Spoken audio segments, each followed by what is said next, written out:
Hello guys, welcome back again sa ating YouTube channel, no, The Action Man. Una sa lahat, mega love shoutout po sa lahat ng mga kakamping at sa mga hindi man mga kakamping. Kung interesado ka sa bidyong ito, patapusin mo na hanggang dulo at huwag nyo nang kalimutan na i-like at i-share ang ating video para malaman naman ng iilan sa ating mga kababayan na nagtutulog-tulugan sa katotohanan.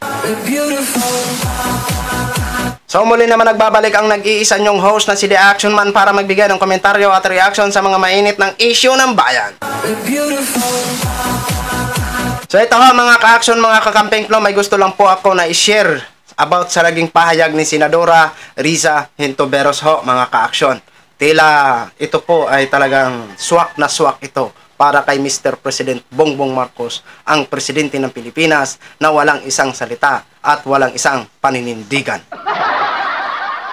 Sa naging pahayag ni Senador Riza Hontiveros, talagang 100% tama at 100% supalpal ang nasabing investment.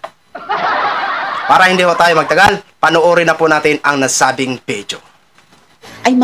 Ang desisyon na isuspinde ang pagpapatupad ng Maharlika Investment Fund Act ay magandang balita para sa lahat ng mga Pilipino at para sa ating ekonomiya. Inaasahan ko na ang suspensyong ito ay nangangahulugan na nagsisimula ng pakinggan ng Pangulo ang ating mga babala. Sa katunayan, maraming probisyon sa MIF Act ang nangangailangan ng masusing pagsusuri na sa aking pananaw ay hindi basta-bastang maisasaayos dahil malinaw na minadali ang batas at hindi tayo handa ngayon na suportahan ang isang wealth fund. Sa katunayan, malinaw na ngayon na hindi totoo ang sinabi ni Finance Secretary Benjamin Diokno sa Senado na may labis na pondo ang Land Bank of the Philippines at Development Bank of the Philippines na hindi ginagamit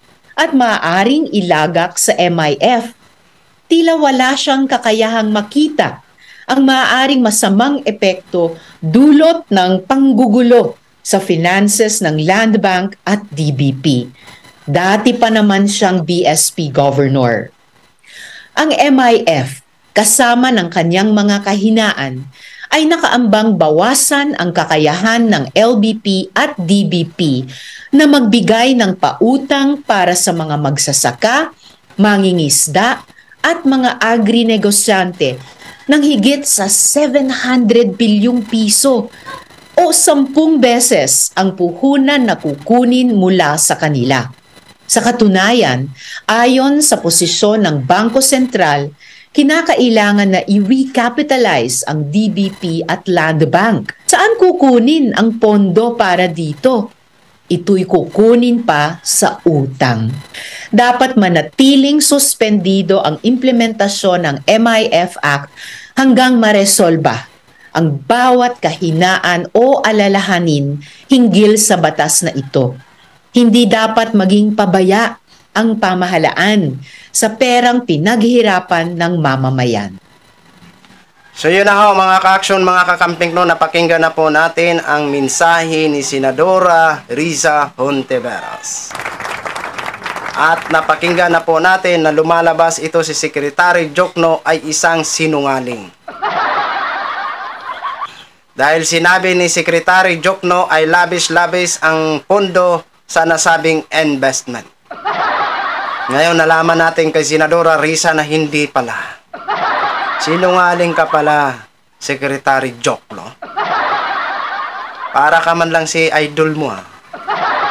Nangako ng nangako tapos hindi man lang tutuparin. Ano, mana-mana? Ganun po kayo magpaikot ng taong bayan? Ha? Nabibisto din po kayo, no? Ano, masakit ba sa ulo sa inyo si Senadora Riza Hontiveros? Yan ang pagkakamali nyo. Dahil may isang Riza pa na nakaupo sa Senado na kaya ipaglaban ang karapatan ng bawat Pilipino. Yan ang good leader. Diba? Kaya, hindi kayo lulusot dyan. Matalino po yan.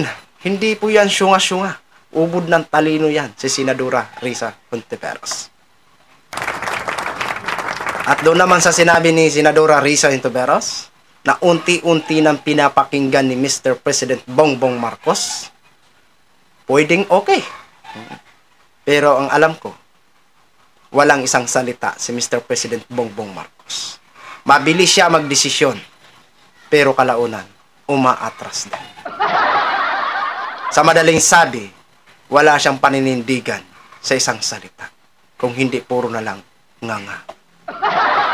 So yun lang ho, mga ka-action, mga kakamping no, gin-share ko lang ho sa inyo. Maraming salamat po sa lahat nating mga viewers, Luzon, Visayas at Mindanao all over the world. Ako po, ang inyong lingkod, si The Action Man. Have a good day, everyone. Beautiful.